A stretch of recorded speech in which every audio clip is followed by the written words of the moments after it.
In this section, we're going to look at solving linear inequalities. So the first thing we need to do is just remember what is an inequality, how do we read it, and how do we write it. So for example, say that I had something like x less than or equal to 5. So remembering that that symbol means less than or equal to. And now after we remember how to say it, we need to see how we would write that in an interval notation and then how we could graph that on a number line. So writing it in interval notation. So when I think about this, it says x has to be less than or equal to -5. So the lowest value that x could be, well, it could go on to -infinity. Okay. And the highest value that it could go to would be 5, right? So this says that I could be any number from -infinity all the way, and then I would have to stop at 5, right? So it tells me to use a parenthesis whenever I'm not equal to. So I could never be equal to infinity. So I put a parenthesis there. And I'm going to use a bracket when I am equal. So since I'm equal to 5, because it says less than or equal to 5, I'm going to use a bracket. That's what we would have interval notation, right? I could also graph this on a number line. So let's say we had a number line here, and we can just pick a few numbers. So 3, 4, 5, 6, 7, okay? So if I want to be less than or equal to -5, that means I would want numbers that are to the left of 5. So I would shade to the left of 5. And then I could put a closed dot because I am equal. So closed dot. That's how I would graph that. So let's look at one more just to make sure we've got it. Let's say we want x to be greater than -4. So if we want x to be greater than -4, that means now the smallest number that I can be is -4. And if I can just be greater than that, I could go all the way to positive infinity. All right? Remember that I could not ever be equal to infinity, so I'd always use a parenthesis there because there's no equal. And then it just says that I'm greater than -4. So I'm not equal to -4, so I'd also have a parenthesis there. That would be my interval notation.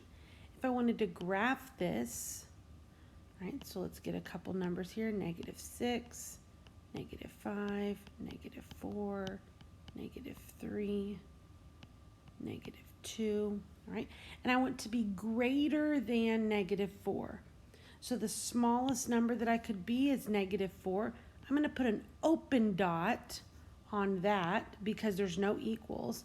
And then I want to be greater than. So I'm going to be shading it to the right this time because I'm going to go greater than direction, all right? So that would be how I would just write interval. That's how I would graph any of those kind of inequalities, all right? So now that we know how to show our answer, let's see how we would solve it. So solving an inequality is pretty easy. I just really actually want to pretend that it's equal until at the very, very last minute, I might do one thing different, okay? So if we had something, let's say that we're solving something here that say it's -2x plus 5 is less than or equal to 3. Okay, so I want to solve this. I'm just actually at this point going to pretend that this inequality is actually an equal sign. So I'm just going to pretend that it's equal. And I'm just going to solve it the same way that we did when we were solving regular equations. So I would move that 5 to the other side, doing my opposite operation. And then I would divide. And this is the key step. When I am dividing, if I divide by a negative, I will switch the inequality sign. So what I notice here is that I went and I divided by this negative 2 here. So because I was dividing by a negative 2, then I'm going to switch the sign.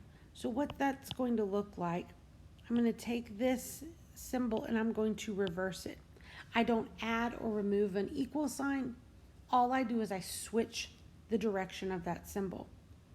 So negative 2 divided by negative 2, I'm going to get x is now greater than or equal to 1. Okay. That's how I would solve it. Now thinking back to what we were just talking about, I could write this as an interval. So if I'm greater than or equal to 1, that means that x is going to start off at 1 and it could go all the way to positive infinity. Since I'm equal to 1, I would put a bracket.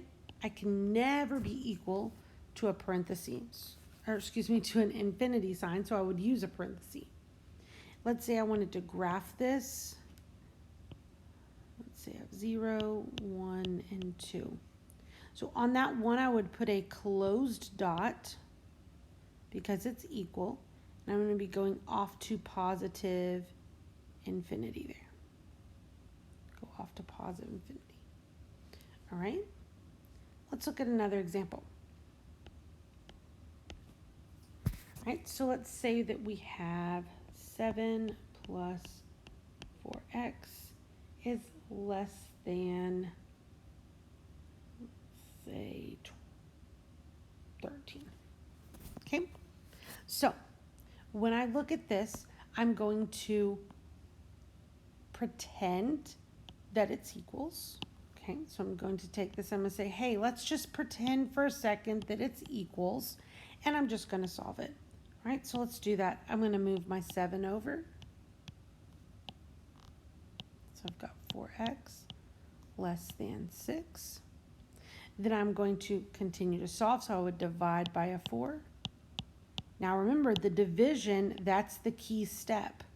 So I notice I divided, and there's no negative. I am not dividing by a negative 4, so I'm going to leave it alone. I don't do anything with this problem. So I'm going to have x is still less than, I'm just going to reduce this fraction, 3/2. Okay. So when I'm doing this, when I go to divide, if I'm dividing by a negative, like in the first problem, then I switch the sign. In this problem, I divided, but it was not negative, so I leave the sign alone. Okay, so now I'm going to graph this. X is less than 3/2. Remember, 3/2 is the same as saying 1.5, if that helps you for when we get to the number line here in a minute. So if I'm less than that, that means I could be negative infinity all the way to 3/2. Parenthesis on that infinity, because we could never equal that, and parenthesis on the 3/2, because I'm not equal. So let's do our number line. Again, that might be when you need to have your 1.5 in there, just so you know what number that you're looking for there. So I'm going to be right there at 1.5. I'm going to give that an open dot because it's not equal to there. And then I'm going to be going to the left because I'm going to be less than that value. All right. So when I divide by a negative, I switch the sign. When I divide by a positive, I leave it alone. I don't care if the answer is positive or negative. It's what number am I dividing by? What number am I dividing by? Okay. So when we look at a compound inequality, it sounds like, oh, compound is going to be so difficult.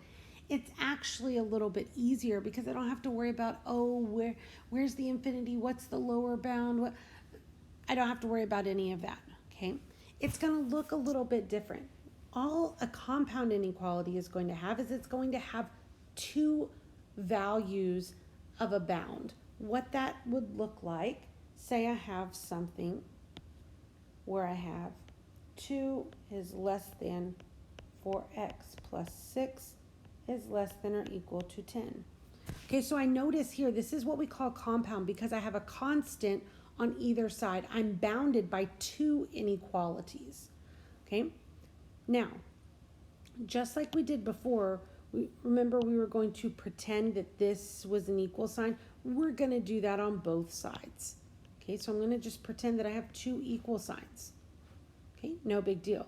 Whatever I do to one, I do to all. So all I'm going to do right now is I'm going to focus on this middle section here.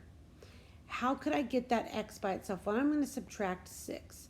If I subtract 6 from 1, I'm going to subtract 6 from all of those pieces.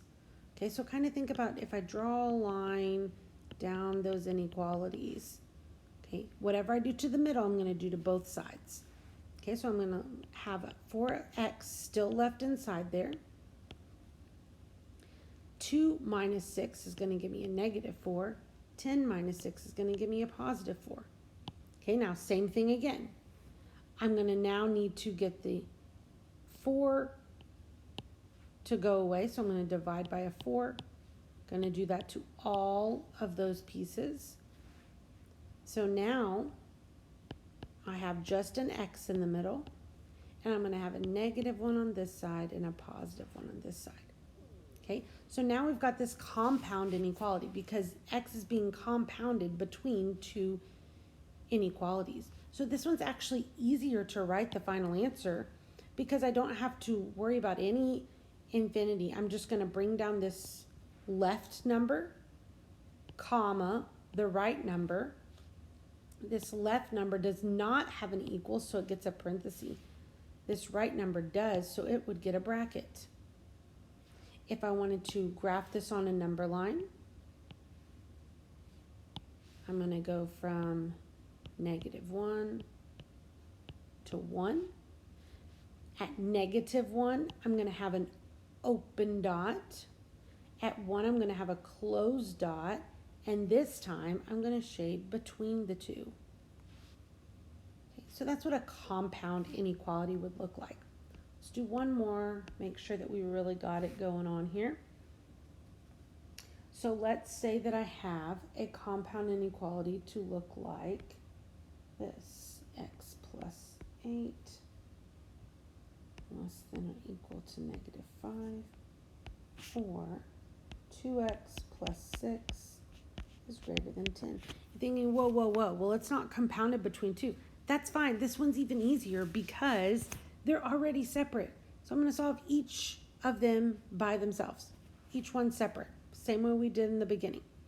So looking at this first problem, I'm going to pretend that I've got an equal sign here. I'm going to subtract my 8. So I get x is less than or equal to -13. I'm going to leave that one for a minute. I'm going to go to my other equation, or excuse me, inequality. So I'm going to subtract my 6, divide by my 2. Okay. So I notice that this one has an or. Okay. So let's see what that is talking about. It says that x is less than -13. So let's say what that one would look like.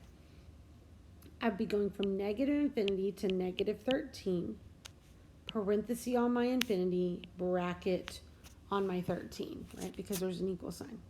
Okay, let's look at the other one. Because it could also be x is greater than 2. So I'd start at 2 and I go off to infinity.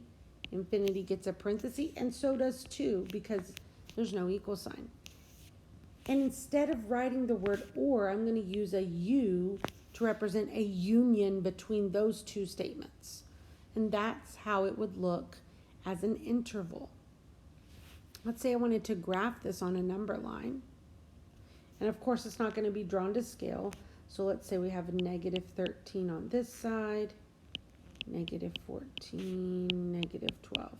And then we jump over here and we have 1, 2, and 3. Again, it's not drawn to scale, just so we can see what's happening here. Okay, so let's graph that first piece.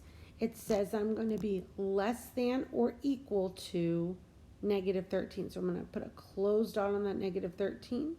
I'm going to go to the left. Okay. Then this other one says I'm going to put an open dot on 2, and I'm going to shade to the right. And I notice that I have one piece and then kind of a jump. That's what that U is kind of talking about, the jump between those two pieces, because it's one or the other. Okay, so that's what a compound inequality might look like. I could be compounded between two numbers, or I could have an or in the statement, which means I'd solve them separately because they're on opposite ends of that graph. So now we've looked at how do I solve a regular inequality, how do I solve a compound inequality, and how do I write my answers? Should I write them as an interval? Should I graph them? And we've looked at all of those things now.